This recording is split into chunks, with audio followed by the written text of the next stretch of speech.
vamos a explicar un poco de qué va esto, los convenios colectivos y tal, y por qué pierden poder UGT y comisiones obreras, ¿vale? Los convenios regionales indican a comisiones y UGT pierden poder y se sienten engañados. Les preocupa la litigiosidad e insisten en que el gobierno no ha respetado la Constitución, ¿vale? A buenas horas, mangas verdes. Vamos a explicar un poquito de qué va esto.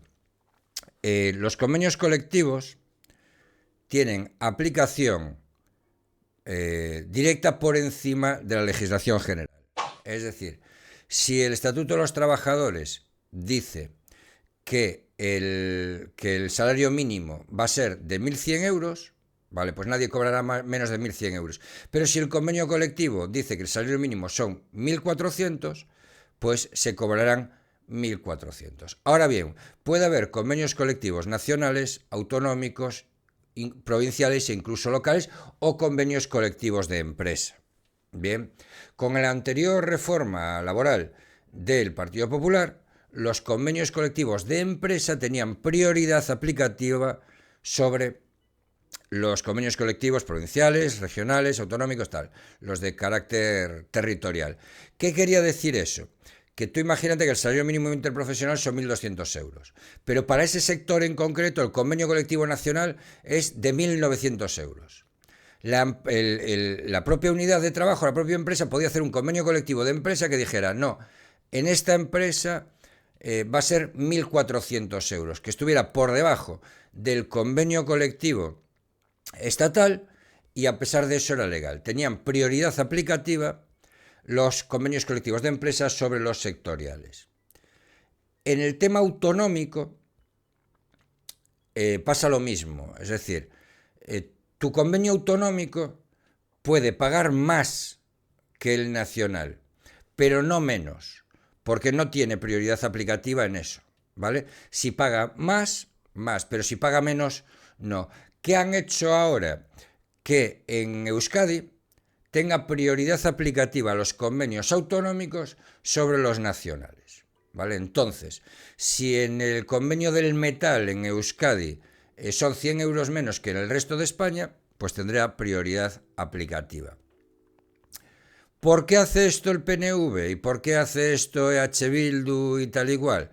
Pues porque el PNV tiene un sindicato que es el ASTV, que es Eusko Lagunari Alderdia, o sea, que es el Sindicato de Trabajadores Vascos, STV, y HB tiene el LAB, ¿vale? Igual que el Partido Comunista tiene comisiones obreras, igual que el Partido Socialista tiene la UGT, controlan esos dos. Entonces quieren, bueno, pues que tener prioridad aplicativa para sus sindicatos, para que sus sindicatos tengan mucho más poder de negociación y para que lo pierdan UGT y comisiones obreras. ¿Por qué? Porque allí son mayoritarios, porque allí ELA es mayoritario. Bien, ¿esto a dónde nos lleva? Pues nos lleva en un paso más al Estado confederal. Hoy ya España ya es un Estado federal, ¿vale? Pero esto nos lleva a un Estado confederal, nos lleva ya a la disgregación total, ¿vale? Bueno, ¿y por qué hacen esto? Pues básicamente ya sabemos por qué. Porque la legislatura depende de eso. Los sindicatos UGT y comisiones obreras están molestos con la última actuación del gobierno de Pedro Sánchez. Este martes, las dos agrupaciones valoraron con recelo que, sin contar con el diálogo social, el Ejecutivo haya aprobado por la puerta de atrás la manera de colar en un decreto la cesión de poder negociador a otros agentes económicos, saltándose de forma radical, sostienen los acuerdos alcanzados en el diálogo social. Que está muy bien cuando hablas de otros agentes autonómicos, el diálogo social, pero en la práctica le das poder a la STV y a LAB y se lo quitas a comisiones y a UGT. Punto, no hay más, ¿eh? Pactos de los que forman parte estas dos organizaciones y las patronales empresariales COE y CEPIME. Sí, y queréis meter otra asociación empresarial para quitarle poder a CEPIME. La medida, sin duda, restará influencia a comisiones obreras y a UGT, entregando el protagonismo a la interlocución y las demandas también a la manera de negociar de ELA y LAB.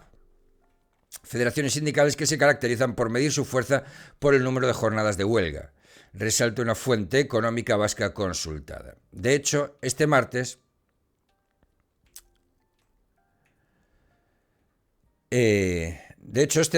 a juicio de ELA, el PNV ha dado prioridad a las demandas de los sindicatos como consecuencia de las luchas y huelgas llevadas a cabo durante estos últimos años por la clase trabajadora de Euskal Herria. Los sindicatos mayoritarios aventuran gran litigiosidad, no es lo único que les ha indignado, también la mentira o la ocultación de esta medida. Hombre, económicamente tiene sentido, el nacional normalmente se basa en Madrid y en Galicia no. Sí, eso es verdad. No, yo lo tengo claro. Yo le daría prioridad aplicativa primero al de empresa, después al provincial. O sea, lo tengo clarísimo. Una mentira que sin duda ha provocado sorpresa, explica The Objective Fernando Luján, interlocutor de UGT, en una de las mesas del diálogo social. Y es que nada hacía prever que la semana pasada, cuando se estaba negociando la reforma del subsidio por desempleo sin la presencia de las patronales, el Gobierno y Trabajo escondieran una carta y actuaran a espaldas de los interlocutores, recuperando el acuerdo firmado entre PNV y el Gobierno. Con ello, hacen prevalecer los convenios autonómicos sobre los sectoriales y estatales. Serio también de más pequeño. Claro, evidentemente quien más sabe cómo está funcionando el centro de trabajo, pues es la empresa, ¿no? Y lo que se puede y lo que no se puede hacer. ¿Ellos qué es lo que vienen a contar? No, es que entonces las fuerzas son desiguales, porque entonces el empresario tiene más poder negociador que el trabajador, lo que tú quieras. Pero en la práctica lo que no quieres es que los propios trabajadores puedan decidir por sí mismos, porque ellos no saben y ya sabes tú lo que les conviene, ¿no? En fin, fue en el mes de diciembre del año pasado cuando Unidas Podemos tumbó en el Congreso de los Diputados el Real Decreto que incluía el subsidio de desempleo. 4 votos sirvieron para bloquear lo que quería el gobierno necesario para cobrar el cuarto desembolso de los fondos Next Generation. Entonces, la prevalencia autonómica de los convenios laborales, en vigor hacía apenas un mes, también caía en la Cámara Baja. Lo que no han sabido los sindicatos es que aquella iniciativa volvería al Consejo de Ministros este martes sin ni siquiera volver al lugar adecuado, recalca Luján, que es la mesa del diálogo social. La mesa del diálogo social es el contubernio en el que os reunís comisiones obreras, UGT y la patronal para chantajear a la patronal constantemente. Pero bueno, está bien. En efecto, el miércoles pasado, con el propósito de reconducir la reforma del subsidio, pendientes de hace meses de enviar a la Unión Europea a cambio del cuarto desembolso de los fondos Next Generation, el ministro de Trabajo se reunía solo con los sindicatos. De ese encuentro salía, por fin, el beneplácito bilateral de los sindicatos y gobierno para que el subsidio se encaminara al Consejo de Ministros. Aquel pacto desconcertó entonces a las patronales. Fuentes de las organizaciones así se lo hicieron saber a The Objective. En este punto, COE transmitió a la vicepresidenta segunda del Gobierno y ministra de Trabajo, Yolanda Díaz, que si bien no participarían en un acto público de estas características para refrendar el subsidio que quería la responsable de la cartera de Trabajo y Economía Social, no obstante, ni siquiera habían tenido conocimiento por los medios de comunicación de ese acto y de esa firma de la reforma de la protección asistencial de desempleo. Lo que no supieron entonces los sindicatos es que lo que allí firmaron ese miércoles vendría después envuelto con otra medida, el fin de la prevalencia de los convenios estatales. Los sindicatos insisten en que la estructura de la negociación colectiva tiene que abordarse en el marco del diálogo social y se trata de una modificación que no se tuvo en cuenta en el perímetro de la reforma laboral, que es una forma muy pedante de decir, es que no puedes tomar esas decisiones sin que yo te las apruebe. Básicamente es lo que quiere decir, pero de una forma bastante más pedante. El 8 de mayo la organización presidida por Antonio Garamendi afeaba a la ministra de Trabajo su estrategia política y táctica electoral por la falta de tiempo para negociar el subsidio de desempleo. COE criticó la ausencia de memoria económica, algo de especial gravedad en un momento en el que los presupuestos generales del Estado se encuentran prorrogados y dado el impacto económico de las medidas recogidas en el documento, y haber llevado el acuerdo a unos días de las elecciones en Cataluña. Este martes, tras la reunión de su junta directiva, COE y CEPIME mostraron su rechazo total a la aprobación, sin preaviso y desde el desprecio al diálogo social, de la prevalencia de los convenios autonómicos frente a los nacionales o de empresa, incluida en el paquete legislativo al que dio luz verde el Consejo de Ministros.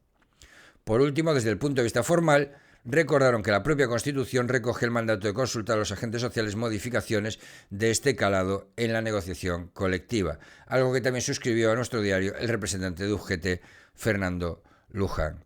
En definitiva, tienen un pedazo de ataque de cuernos porque pierden poder negociador, Pero bueno, es que la izquierda tiene ese rollo disgregador, tío. Y cuando quieres disgregar, pues disgregas todo. Si no, no disgregas nada. Y vamos a por otra cosita, ¿no?